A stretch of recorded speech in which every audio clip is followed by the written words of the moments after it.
मीरा की श्रापित कहानी। बहुत साल पहले समंदर के गहरे अंधेरों में एक जलपरी रहती थी मीरा। लेकिन वह कोई साधारण जलपरी नहीं थी। वो एक श्रापित आत्मा थी जिसने कभी इंसानों पर भरोसा किया था और उसी भरोसे ने उसकी जिंदगी छीन ली थी। मीरा को इंसानों की दुनिया हमेशा आकर्षित करती थी। वह अक्सर किनारे के पास जाकर इंसानों को देखती थी, हंसते खेलते प्यार करते हुए। एक दिन तूफान में एक राजकुमार डूब रहा था। मीरा ने उसे बचा लिया और किनारे पर छोड़ आई। राजकुमार ने होश में आते हुए उसकी झलक देखी, चमकती आंखें, गीले बाल और एक दिल दहला देने वाली सुंदरता। लेकिन मीरा को उससे प्यार हो गया। मीरा ने इंसान बनने के लिए समुद्र की काली जादूगरनी से सौदा किया। बदले में उसे अपनी आवाज और आत्मा देनी थी।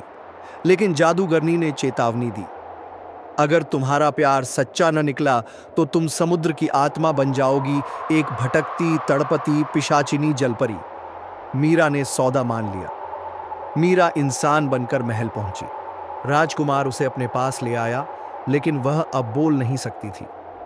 तभी एक और लड़की आई जो खुद को राजकुमार की जान बचाने वाली बता रही थी। असल में वह जादूगरनी की ही भेजी गई एक दुष्ट आत्मा थी जिसने मीरा की आवाज चुरा ली थी। राजकुमार उसी से शादी करने वाला था। मीरा ने चुपचाप सह लिया। लेकिन जैसे ही शादी की रात आई, समंदर की लहरें जोरों से गरजने लगीं।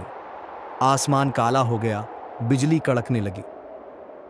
मीरा का असली रूप सामने आया, एक जलपरी नहीं, एक श्रापित पिशाचनी जलपरी। उसके चेहरे पर घाव थे, बालों में खून की बूंदें और आंखों में जलता लाल रंग। वो महल में घुस गई। उस रात पूरा महल चीखों से गूंज उठा।